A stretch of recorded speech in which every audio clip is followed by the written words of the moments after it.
하나님 아버지 전지전능하셔서 우주 만물을 창조하는 가운데 오직 우리 인간만 하나님의 형상, 생명 가진 영적인 존재로 창조하셔서 하나님과 소통하고 하나님께 예배드리고 기도하고 하나님의 말씀대로 살아갈 때 가장 의미 있고 행복한 존재로 지어주신 것 참으로 감사를 드립니다. 첫 아담이 언약의 말씀을 놓쳐서 하나님을 떠나 그 후대 인간들은 이 땅에서 5만 가지 고통을 당하고 지옥에 들어갈 수밖에 없었는데 그리스도 예수를 이 땅에 보내심으로 말미암아 모든 문제 해결해 주시고 다시 하나님의 자녀에 된 신분과 권세 회복하게 하시고 땅 끝까지 이 복음을 증거할 수 있는 축복 주신 것 참으로 감사를 드립니다. 오늘도 말씀을 받는 가운데 이 말씀이 내 삶에 그대로 적용되고 성취되고 나를 치유하여 모든 성도들이 강단 메시지의 지혜자가 되며 증인으로 쓰임받을 수 있도록 역사하여 주옵소서. 평생 감사를 잊지 않는 삶이 될 수 있도록 축복해 주옵소서. 그리스도의 신 예수님의 이름으로 감사하며 기도드리옵나이다. 오늘은 추수감사 주일이고 또 세례식도 있겠습니다. 그래서 본문의 말씀을 들어가기 전에 추수감사절의 유래와 의미에 대해서 먼저 말씀드리고자 합니다. 성경에는 추수감사절이라는 절기가 없습니다. 그러나 구약 성경에는 추수감사에 대한 그 절기들이 많이 나옵니다. 그 대표적인 단어들은 초실절, 맥추절, 수장절 이런 표현들입니다. 그런데 모두 광야, 정말 감사할 수 없는 그 현장에서 이런 절기를, 감사의 절기를 하나님께서 주셨죠. 그런데 이건 세상적인 어떤 감사, 그런 의미가 있는 것보다는 이 수장절, 추수 이런 의미는 천국 곡간, 그래서 하나님의 나라에 우리가 들어가는 것을 상징하고 있는 것입니다.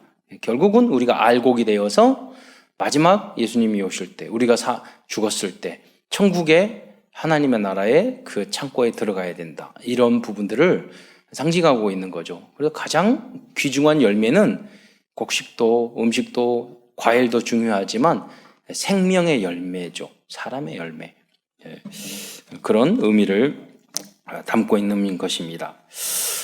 그러나 우리들이 지금 기념하고 있는 추수감사절은 북미 대륙을 개척한 청교도들로부터 유래한 것입니다. 이 청교도들을 우리가 필그림이라고 하죠. 이건 순례자, 방랑자 이런 의미를 복음을 따라 이제 갔던 사람들이죠.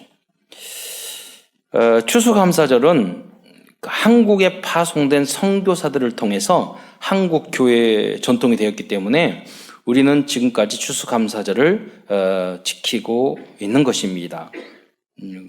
그래서 지금까지 한국에서 지키고 있는 추수감사절은 선교의 증거이고 열매라고 볼 수 있습니다. 그래서 우리는 어떤 절기를 지킬 때는 의미가 있잖아요. 그래서 사실은 우리 한국에서 추수감사절 그럼 추석이잖아요. 그래서 저도 그런 생각을 한때 했었고 또 한 신학자들 우리 한국은 추수감사의 날짜를 추석으로 바꿔야 된다. 추석이 있는 주간으로. 일리가 있지만 그건 절반의 의미밖에 모르는 거죠. 뭐냐면 그 곡식, 추수했다, 감사 이런 의미보다는 그 안에는 선교의 의미가 담겨져 있는 거예요. 그래서 그들이 이 믿음을 지키다가 한국에 와서 여기서도 그 감사절기를 지켰다. 그래서 우리도 그들에게 배워서 우리 감사절기를 지킨다. 그래서 여러분 그 전통도 아주 중요한 겁니다. 메시지고 미션이죠. 선교사들이 전 세계에서 우리 한국 교회에만 준 미션이 있어요. 어떤 건 줄 아세요? 교회 다니면 술, 담배 끊어라. 그 성경에 안 나왔죠. 물론 음식 아니면 억제라. 그런데 왜 그러냐면 한국에 와서 봤더니 사람들이 다 종교성이 있고 너무나 성품이 좋은데 한이 있어가지고 술 먹으면 개가 되는 거라. 그러니까 너무 스트레스도 많은 나라, 핍박도 많은 나라. 그래서 그것만 끊으면 다 좋은 사람이 되는 거예요. 다 믿음의 기본이 되는 거예요.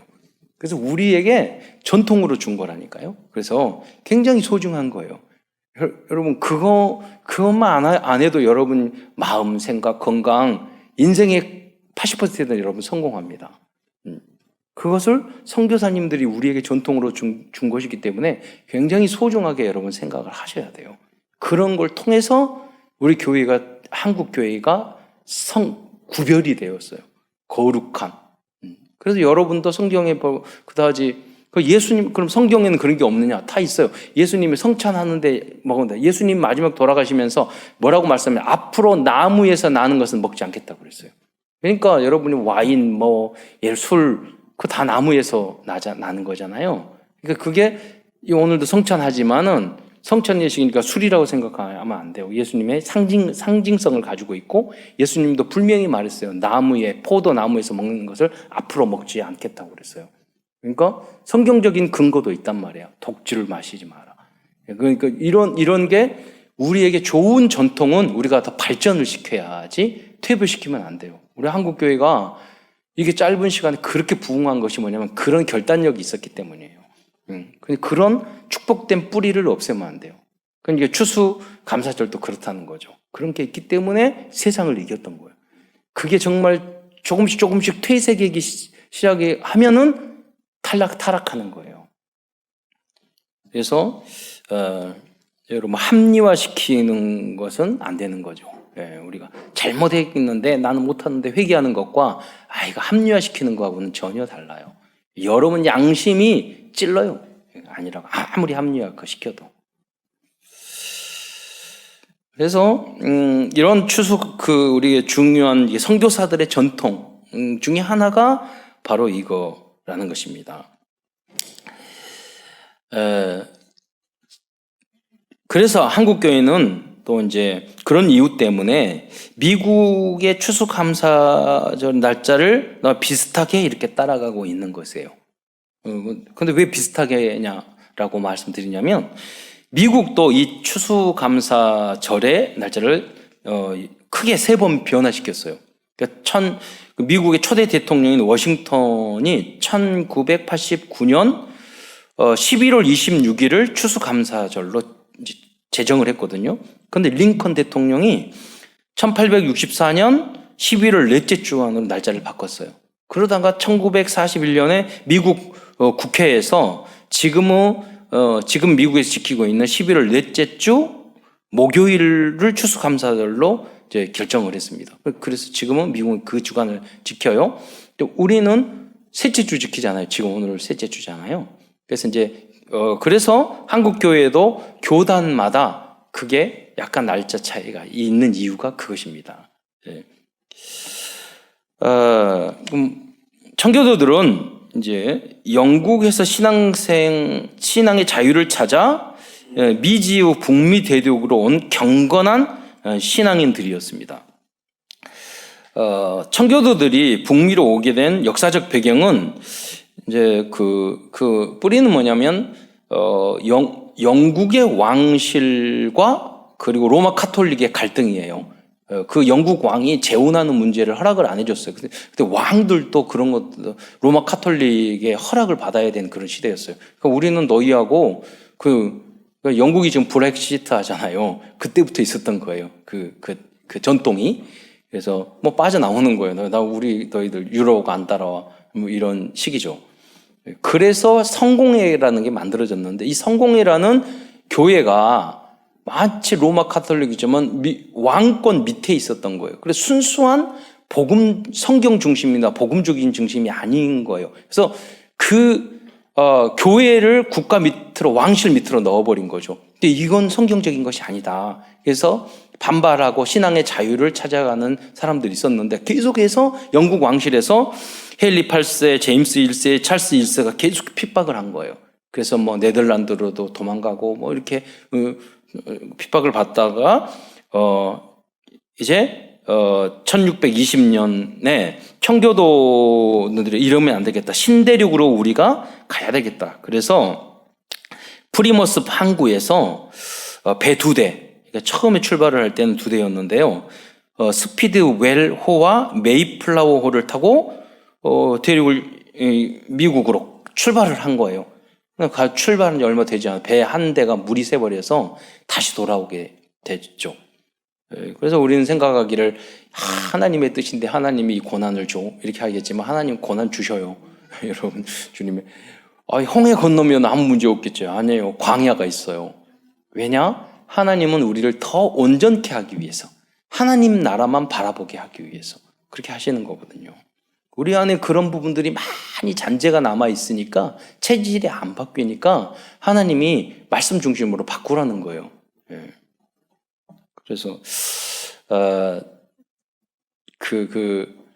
제 신학대학원에 친구 한 명 있었는데 그 친구 공부 잘했어요. 그래서 국민은행이 아니라 그 국민일보에서 그 신학생 논문 발표에 대해서 이제 그 대상을 받았던 친구인데 그 친구는 이제 가방에 보면은 그게 쓰여 있어요. 옆에 이렇게 쭉 열면 그 안에 고난은 나를 거룩하게 한다. 굉장히 종교적이지. 고난은 나를 거룩하게. 우리가 어려움과 고난을 당할 때 우리가 더 정결해지고 회개하게 되고 그러거든요. 우리는 깨달아야 돼요. 작은 걸 가지고 큰 것을 깨달을 수 있어야 돼요. 그래서 여러분이 필요 없는 생고생을 하지 않아요. 우리 랩런트들도 잘 아셔야 돼요. 작은 거 가지고 깨닫지 못하면 더 센 것이 계속 와요. 그래서 영적으로 아주 민감할 필요가 있죠. 세상에 살아갈 때. 어쨌든 하나님께서는 여러분에게 고난과 어려움을 주시는 이유는 여러분 더 온전케 하기 위해서 그러는 거예요.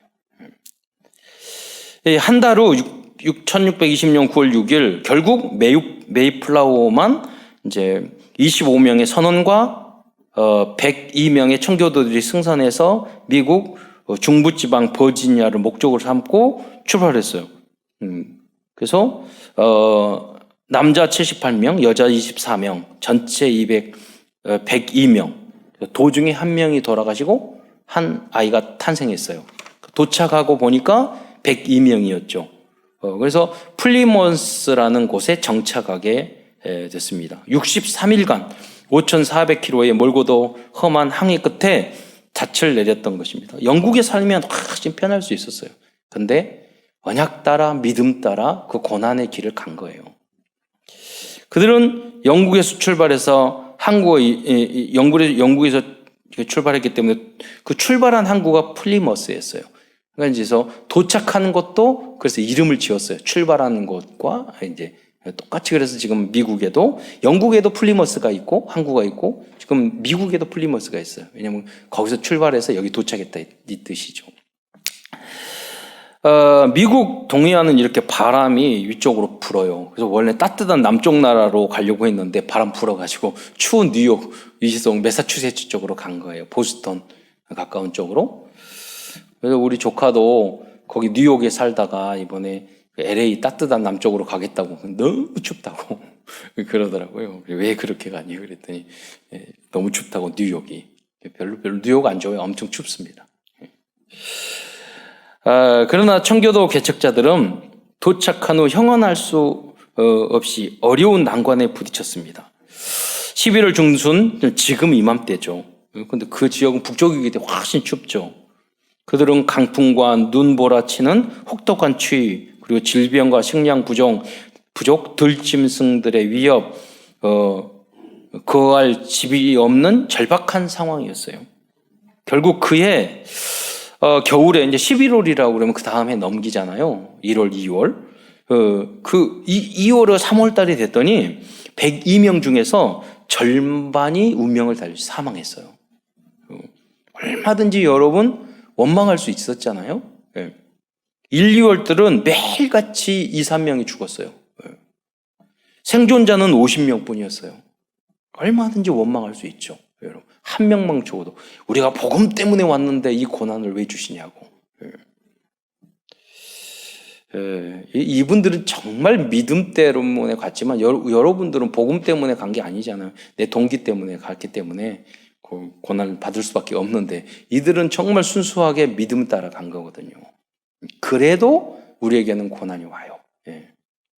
왜? 더 좋고 아름다운 천국이 있기 때문에. 그리고 우리가 가지고 있는 창세기 3장, 6장, 11장 더 갱신돼야 되고 거듭나야 될 부분이 아직도 많이 남았기 때문에, 사랑하기 때문에 고난을 주시는 거예요.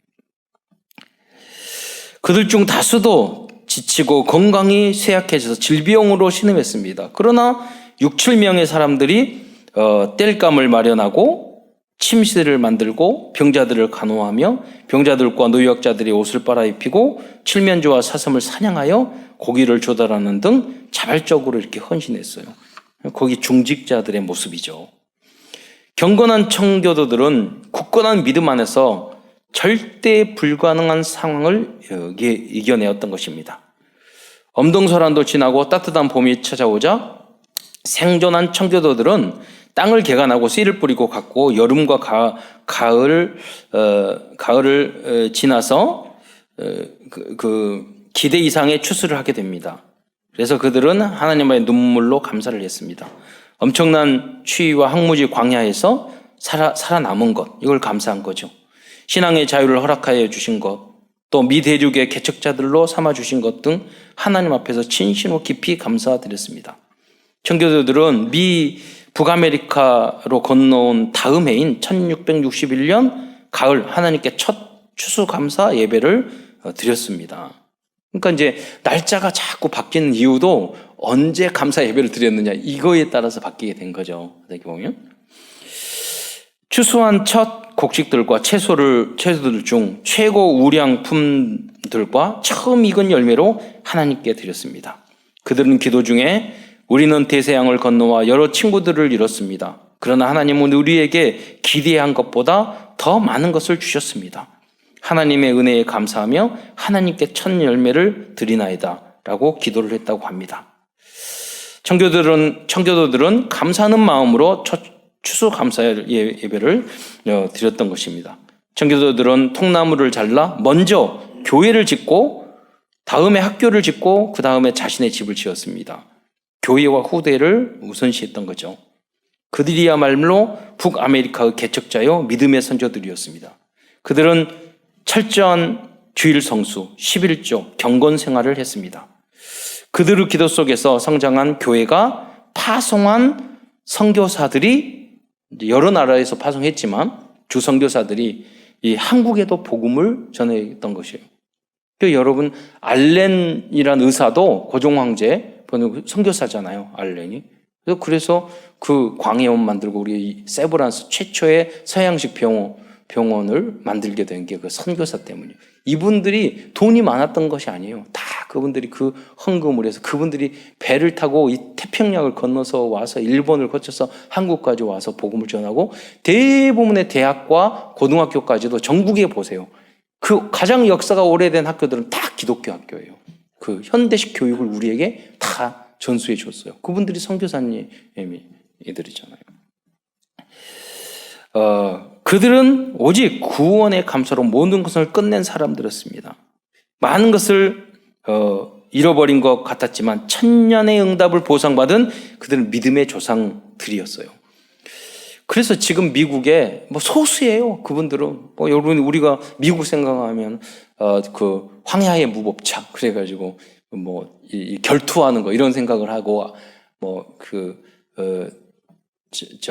저기 인디안 이런 생각을 하지만 사실은 소수지만 지금 미국이 세계 초강대국이 되고 했던 그 역사적인 배경은 바로 이들의 기도예요. 이들의 신앙이 가장 큰 영향을 미치기 전. 그러니까 어느 순간 그게 점점 희미해지기 시작을 했어요, 미국에. 그러니까 미국이 이제 손가락질 받는 나라, 그리고 가장 코로나로도 많이 죽는 나라가 될 수밖에 없는 거예요. 깨닫지 못하면 안 돼요. 그리고 이 군사력과 힘만 믿고 경제력만 믿고 그러면 안 된다는 거죠. 그래서 우리가 복음이 너무너무 중요한 것입니다. 그 전통을 이어가는 게 중요해요. 시간이 지나면 다 희미해지거든요. 그래서 다시 갱신하고 다시 개혁해야 되는 겁니다. 그래서 오늘은 요한복음을 중심으로 이제 여러분 세례도 받고 그러지만 이 추수감사절과 요한복음은 그래서 굉장히 중요한 부분이게 되겠습니다. 본문으로 들어가서 요한복음 1장 1절은 창세기 1장 1절처럼 태초에로 시작됩니다.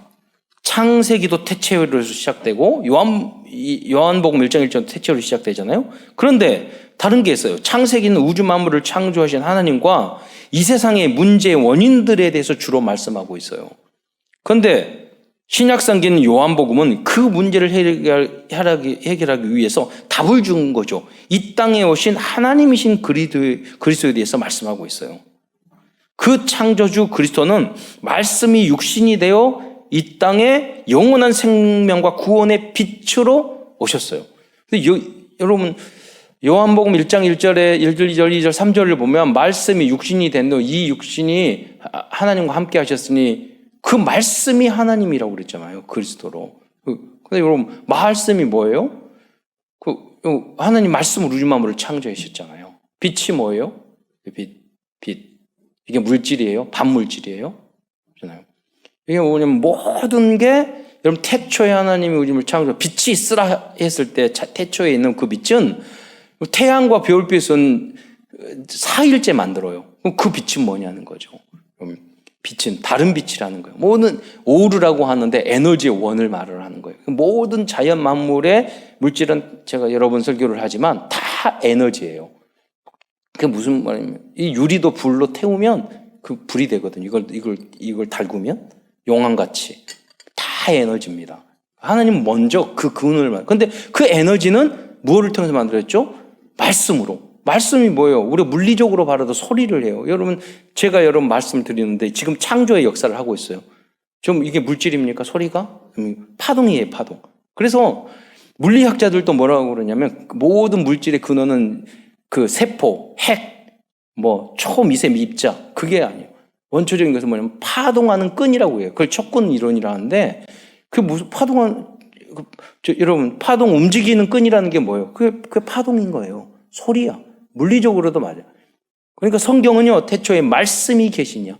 그것이 빛이 되는 거예요. 여러분.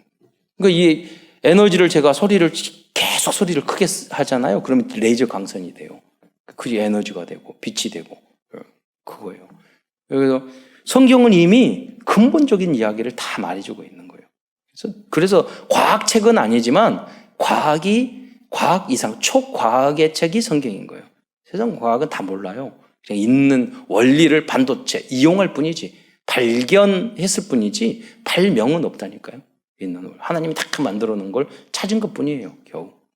그러니까 여러분 코로나도 제대로 못 잡잖아요. 그렇게 과학이. 왜냐하면 인간 안에 있는 세포 유전자 너무너무 32개 의 DNA 그리고 이 바이러스의 그게 너무너무 다양한 거예요. 그럼 그걸 다 잡아내기가 몇 년 걸리는 거죠.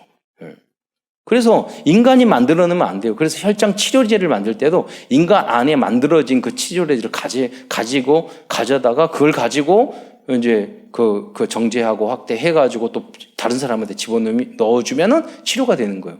그거 뭐냐면 인간 스스로 다 만든 거지 그 사람들이 그걸 조작해서 만들 수 있는 게 아니에요. 여러분 창조주 하나님을 믿으시기를 축원드립니다. 그 창조주 그리스도는 말씀이 육신이 되어 이 땅에 영원한 생명과 구원의 빛으로 왔다고 말씀드렸습니다. 이 그리스도를 마음에 영접할 때 사탄의 자녀에서 하나님의 자녀의 신분으로 변하게 됩니다.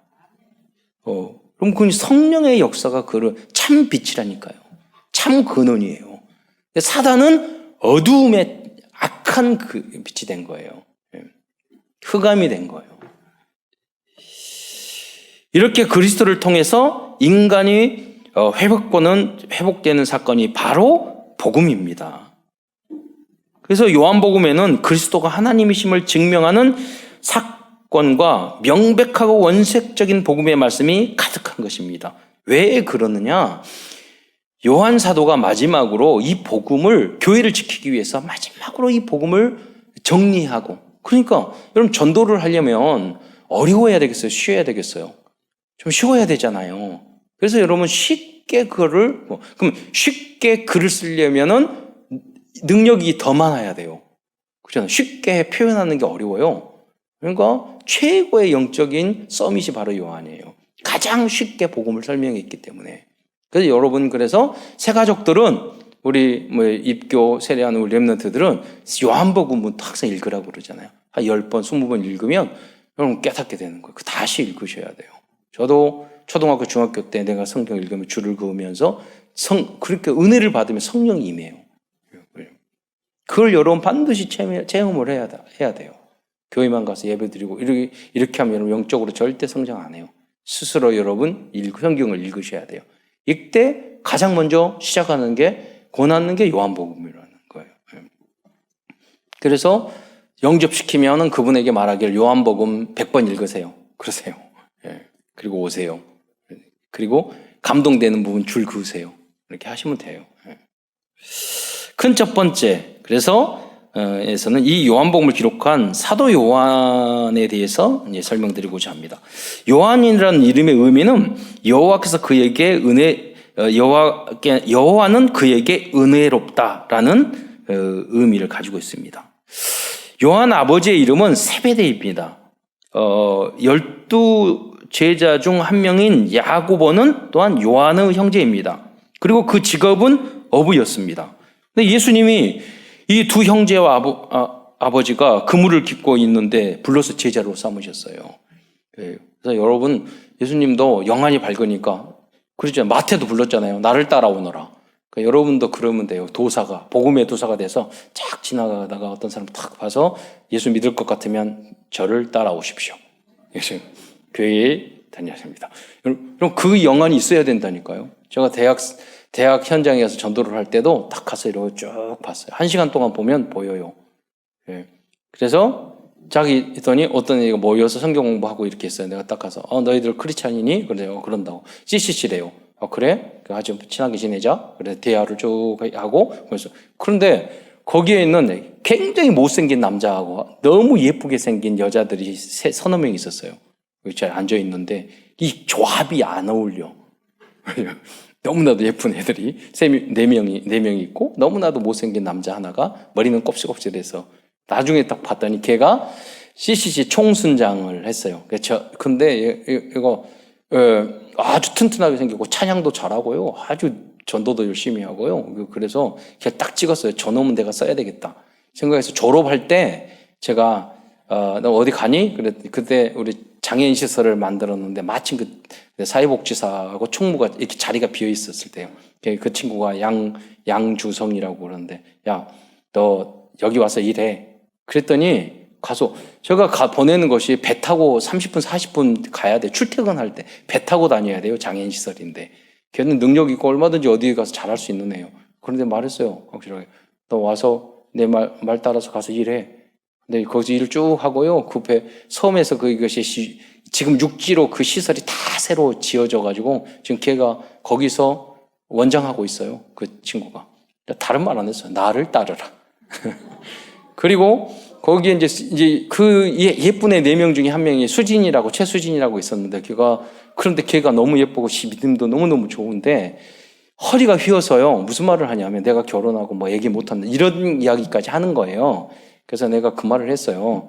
너는 어차피 뭐 허리 휘어지고 뭐 힘든데 너 주성이하고 양주성이하고 실감기로 좋다고 그러고 양주성이한테는 저런 믿음이 좀 허리는 아파도 진짜 믿음의 여인은 저런 애들을 부인으로 맞이해야 되는데 해야 돼. 그러니까 알아서 꼬셔가지고요 결혼했어요. 그런데 허리 휘었는데 자녀 3명 낳더라고요. 관계없어. 여러분 무슨 말이냐면 하나님 앞에 기도하고요 바라보면 보인다니까요.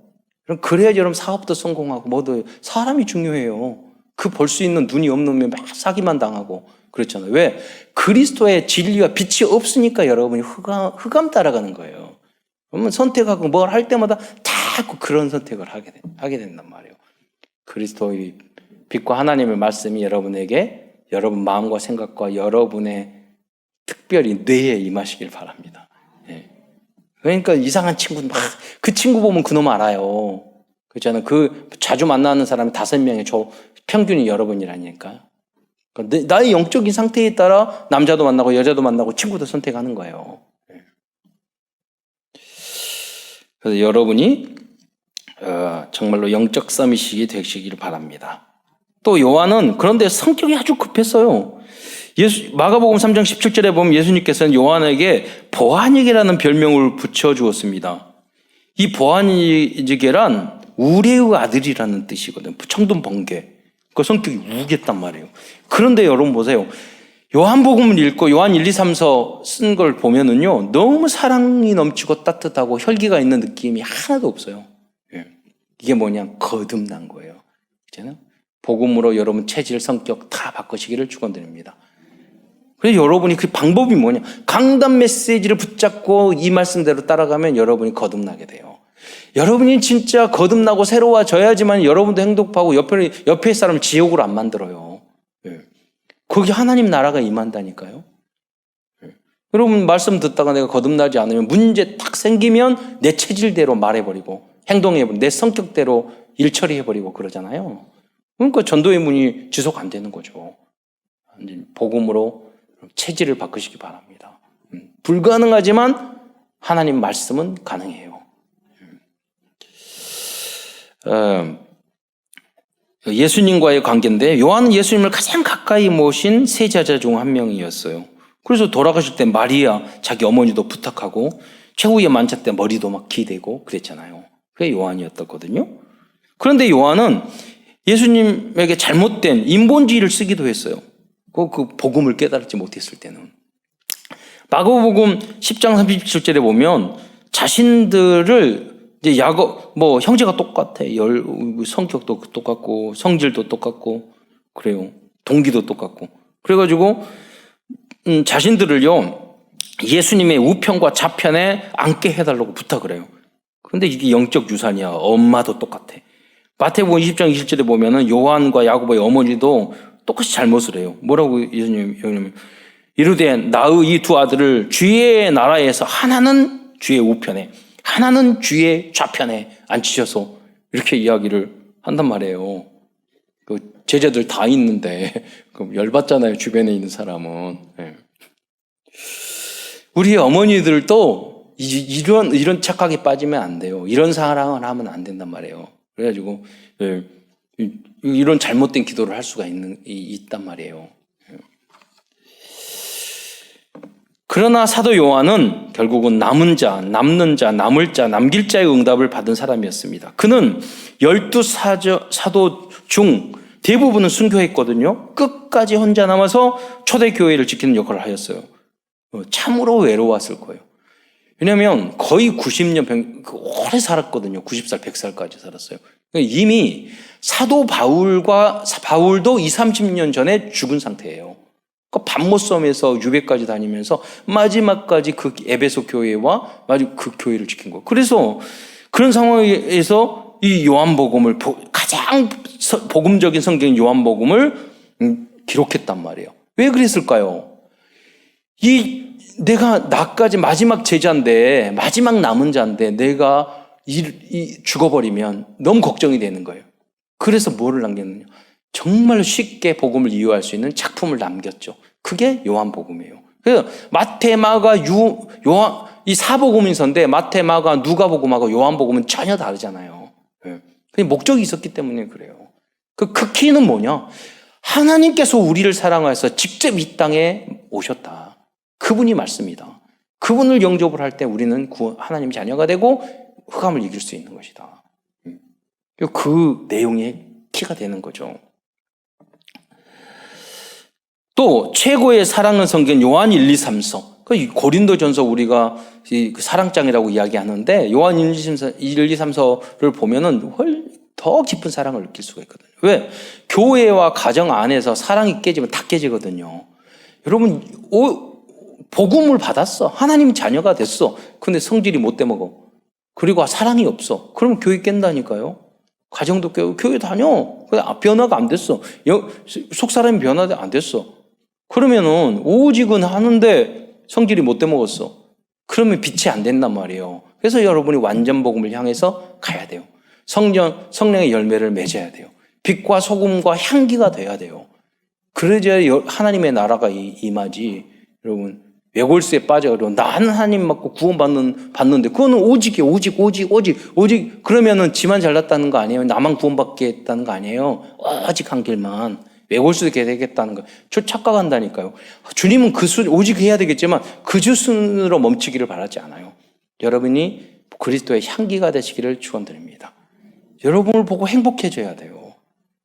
여러분 보고 예수 믿는 게 이런 것이구나. 향기가 느껴져야 된다니까요. 그러면 전도는 그냥 돼요.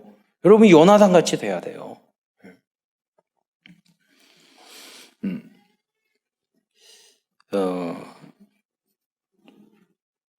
그리고 주님이 오시는 날까지 미리 보고 기록한 그 성경이 요한계시록이에요. 가장 쉬운 성경과 가장 어려운 거를 만들었어요.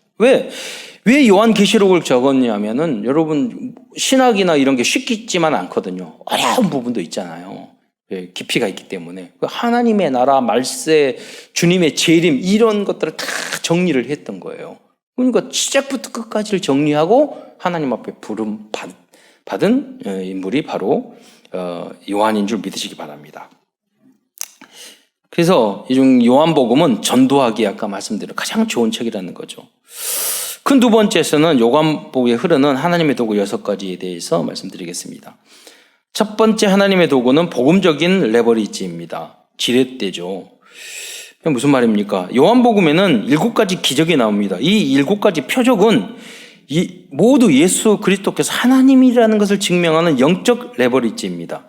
7 기적을 말씀드리자면 첫 기적은 요한복음 2장에 물로 포도주를 만드는 거. 두 번째 기적은 4장에 보면은 왕의 신하를 치유하는 거예요. 왕의 신하가 와서 내 아들이 아픕니다. 그러니까 그래 지금 나았다 이렇게 말을 하니까 그 집에 돌아가는데요. 그 종을 만나요. 그러니까 나았습니다. 열이 떨어졌어. 그러니까 여러분 코로나 때문에 주님 앞에 기도해야 돼요. 열 떨어지게. 그런데 열이 떨어졌어. 딱 봤더니 제7시 예수님 말한 그때 나았단 말이에요. 그러니까 이거는 기적이죠. 세 번째는 요한복음 5장에 38년 된 병자를 고치는 장면이 나옵니다. 네 번째 기적은 요한복음 6장에 오병이어로 5,000명을 먹이고 12강주 남는 거. 다섯 번째 기적은 요한복음 6장에 무리를 예수님이 걸으셨어요. 여섯 번째 표적은 요한복음 9장에 보면 소경을 눈뜨게 하셨어요. 실로암 못에서. 마지막 7째 표적은 요한복음 11장에 죽은 나사로를 살렸어요. 여러분이 만약 어떤 사람이 1번부터 7번까지 기적을 이뤘다면 그게 사람이에요? 아니잖아요. 사람은 아니에요. 사람이라도 보통 사람은 아니에요. 보통 사람 정도가 아니라 사람이면서 완전한 하나님인 줄 믿으시기 바랍니다. 그래서 이 사도 요한이 이를 정리한 이유가 예수님은 하나님이라는 것을 알려주기 위한 거예요. 여러분한테 오병이어 5,000명 먹이라고 그런 거예요? 그런 뜻으로 기록했을까요? 그건 아니란 말이에요. 지금 이 시대는 어떻게 보면 여러분 코로나 백신 만들면은 이것보다 더 큰 기적이에요. 하나님 그 시대마다 치유나 쓰는 방법을 달리하세요. 오늘 우리에게는 그 기적, 그 능력과 기적을 주셨단 말이에요. 그걸 하도록 우리는 기도하면 되는 거죠. 이 모든 기적을 행하신 그리스도를 보면서 우리는 예수 그리스도는 하나님이시라는 것을 알 수 있습니다. 뿐만 아니라 요한복음에는 나는 뭐뭐뭐다. 이거 이제 헬라어로는 에고 에임이라는 문장이 7번 나옵니다. 이 문장은 하나님께서 모세에게 자신을 나는 나다라고 표현한 그 여호와라는 뜻이거든요. 여호와라는 뭐예요? 나는 나다는 뜻이에요. 나는 스스로 있는 자라는 뜻이에요. 그런데 이 7 문장이 그러니까 내용도 중요하지만 자꾸 반복해서 예수님은 이야기를 해요. 예를 들자면 이 7 문장. 나는 생명이 떡이다. 나는 세상의 빛이다. 나는 양의 문이다. 나는 선한 목자다. 나는 부활이여 생명이다. 나는 곧 길이요 진리요 생명이다. 나는 참 포도나무다. 이 문장들을 통해서 우리는 예수님은 자신이 하나님이심을 표현해 주고 있다는 것을 우리는 알 수가 있어요. 두 번째 흐름은 하나님의 벳셀입니다. 예수 그리스도는 사랑의 하나님이신님을 믿으시기 바랍니다. 우리는 요한복음에서 예수님을 3번이나 부인한 베드로에게 렘넌트 사역을 위탁하신 그리스도의 사랑을 발견할 수 있습니다. 베드로에게 3번 물어보잖아요. 예수님도 뒤끝이 있으셔요. 베드로가 3번 다굴기 전에 3번 자기를 부인했거든요. 예수님도 한 번만 물어보지 않고 요한의 아들 시몬아 너가 나를 사랑하느냐 3번 물어보잖아요. 그때 요한복음 21장 15, 16, 17절에 내 양을 먹이라, 내 양을 치라, 내 양을 먹이라 그랬어요. 그리스도께서는 혹시 우리들이 넘어질지라도 끝까지 렘넌트 사역을 하시라고 말씀하는 것입니다. 여러분 신앙생활하다 넘어지고 설령 시험 들 수도 있어요. 그러나 끝까지 주님의 사역, 믿음의 사역을 렘넌트 복음의 사역을 하시기 바랍니다. 다음은 트랜스미션입니다. 사도 요한은 가장 쉽고 은혜롭고 명확한 말씀을 전하기 위해서 하나님 말씀을 깊이 묵상하면서 정리하였습니다. 그래서 요한복음에는 66권의 성경 중에서 복음 요절이 가장 많습니다. 그 대표적인 요절이 요한복음 1장 12절, 요한복음 3장 3절 거듭나지 아니하면. 제가 대학교 다닐 때 성경 공부 가르쳐는 최남선 목사님, 저 영적 아버지 중에 한 분이거든요. 근데 그분이 그 10번을 만나면요 8번은 그 니고데모 이야기 설교 그 본문 가지고 하는 거예요. 그러니까 저한테는 각인이 돼버렸어요. 그때가 생각나요. 뿌리를 내리게 한 것 같아요. 지금 우리 마태복음 16장 16절로 하잖아요. 반복이 굉장히 중요한 것 같아요. 그 니고데모에게 한 말씀 요한복음 3장 16절이잖아요. 또 요한복음 10장 10절은 내가 온 것은 양으로 생명을 얻고 풍성하게 얻게 하려니라. 요한복음 14장 6절은 내가 곧 길이요 진리요 생명이라고. 요한복음 15장 5절에 너희가 나를 떠나서는 아무것도 할 수 없다고. 나에게 붙어만 있으라고. 이 말씀을 다 한 거예요. 이런 요한복음의 복음 여절만 이해해도 예수 그리스도와 복음을 정확히 알고 구원을 받을 수 있습니다. 다음은 노바디입니다. 요한은 모든 제자들이 순교하고 아무도 없는 그때에 에브리바디, 즉 모든 사람을 살릴 수 있는 복음의 말씀을 정리하고 명확하게 증거한 유일한 그리스도의 제자였습니다. 즉 노바디였지만 에브리바디의 응답을 받은 대표적인 전도자였습니다. 다섯 번째 도구는 플랫폼입니다. 결국 요한은 요한복음을 통하여 복음의 플랫폼을 완성했습니다. 그 대표적인 요절이 요한복음 3장 16절입니다. 하나님이 세상을 이처럼 사랑하사 독생자를 주셨으니 이는 저를 믿는 자마다 멸망치 않고 영생을 얻게 하려 하심이라. 요한복음과 그 중에서도 요한복음 3장 16절은 성경 전체의 플랫폼이 되는 거예요. 중심이 되는 거죠. 여섯 번째 하나님의 도구는 아웃소싱입니다. 요한복음 4장에 보면은 예수님께서는 남편이 5 있는 사마리아 수가성 여인까지도 그리스도의 증인으로 세우시는 장면이 기록되어 있습니다. 이것이 완전 복음에서 나온 아웃소싱입니다. 누구라도 용서할 수 있는 거예요. 그리스도는 하나님이신 그리스도의 사랑 때문에 부여하신 완전 복음의 아웃소싱은 절대 불가능한 사람도 그리스도의 증인으로 제자로 세울 수 있는 줄 믿으시기 바랍니다. 말씀을 마무리하고자 합니다. 그렇다면 사도 요한은 어떻게 가장 쉽고 은혜롭고 복음적인 요한복음을 기록할 수 있었을까요? 첫째는 요한복음 1장 12절을 보면 요한은 자신이 하나님의 자녀임을 확실히 알고 있었기 때문입니다. 그래서 그리고 영접의 의미를 알고 있었어요. 그래서 요한복음 1장 12절에 영접하는 자 곧 그 이름을 믿는 자들에게는 하나님의 자녀가 되는 권세를 주셨으니 라고 기록한 것입니다. 두 번째, 그는 성령 인도의 비밀을 알고 있었어요. 그래서 요한복음 14장 26절에 보면 중요한 말씀 자막으로 한번 보여주시기 바랍니다. 말씀하시죠. 보혜사 곧 하나님께서 내 이름으로 보내실 성령 그가 너희에게 모든 것을 가르치고 내가 너희에게 말한 모든 것을 생각나게 하리라. 그렇잖아요. 성령 충만하면 성령 인도 받는다니까요. 믿음의 길 알아서 잘 가요. 요한복음 16장 24절에 보면 요한은 기도응답의 비밀을 알고 있었습니다. 그 말씀들도 한번 다시 함께 읽어보겠습니다. 자막을 시작. 까지는 너희가 내 이름으로 아무것도 구하지 아니하였으나 구하라 그리하면 받으리니 너희 기쁨이 충만하리라. 그러니까 여러분이 식사할 때 3번만 기도해도 응답 받아요. 끝날 때 예수 그리스도의 이름으로 기도합니다. 그러잖아요. 의미를 알고 기도하면 응답 받아요.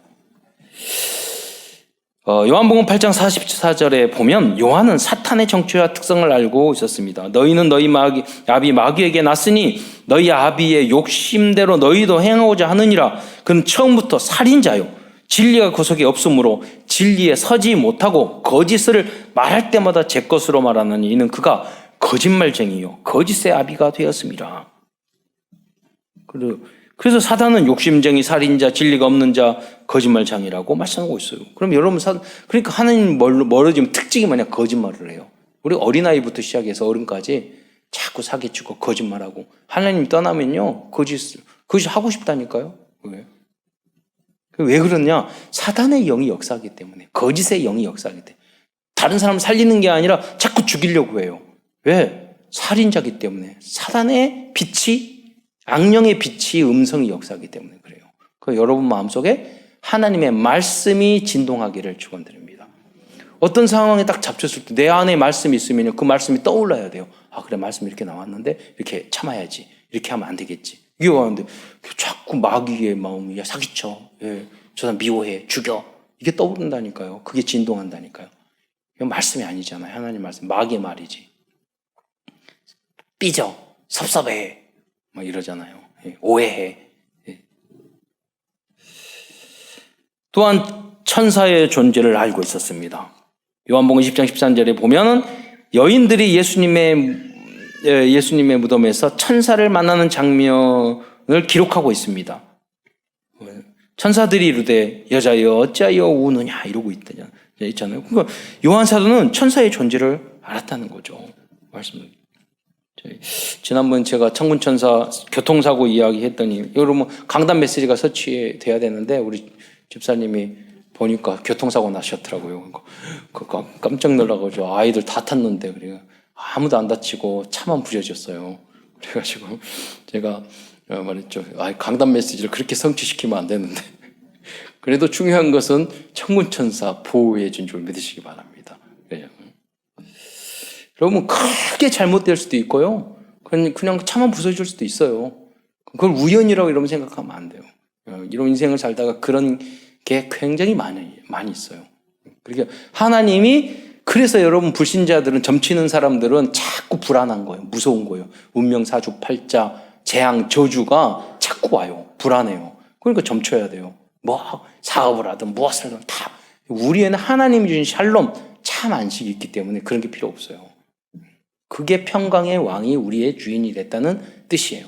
천군천사가 우리를 보호해 주기 때문에 그 안식이 오는 거예요. 돈은 없어도.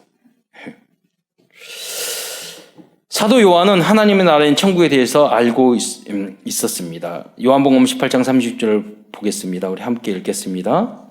시작. 그래서 대답하시되 내 나라는 이 세상에 속한 것이 아니니라.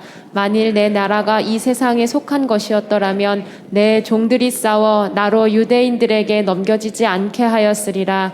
이제 내 나라는 여기에 속한 것이 아니니라. 다음 마지막으로 요한복음은 요한은 237 모든 족속과 모든 나라에게 복음을 전하는 것이 요한에게 주신 특권임을 알았기 때문입니다. 세계 복음화의 권세를 가졌다는 걸 알았던 거죠. 그래서 요한복음 11장 52절에 보면 그리스도께서 죽으신 이유는 모든 민족을 하나님의 자녀로 하나 되게 하기 위해서 예수님 돌아가셨다고 말씀하고 있어요. 그래서 자막을 같이 읽겠습니다. 시작. 또 그 민족만 위할 뿐 아니라 흩어진 하나님의 자녀를 모아 하나가 되게 하기 위하여 죽으실 것을 미리 말함이러라. 네. 모든 성도들과 특히 오늘 입교와 세례를 받는 분들은 다시 한번 요한복음을 읽어보시면서 청교도들과 사도 요한처럼 하나님의 자녀된 신분 권세를 또 깊이 묵상하는 가운데 여러분도 하나님 예수 그리스도와 이 생명의 복음을 가장 쉽고 명확하게 증거하는 여러분 모든 성도들이 되시기를 축원드리겠습니다. 기도하겠습니다. 사랑해 주님 감사합니다. 오늘도 청교도들과 또 요한복음을 통해서 우리에게 언약의 말씀을 증거해 주신 것 참으로 감사를 드립니다. 우리 사랑하는 모든 성도들이 이 언약의 여정에서 승리할 수 있도록 축복하여 주옵소서. 그리스도의 신 예수님의 이름으로 감사하며 기도드리옵나이다.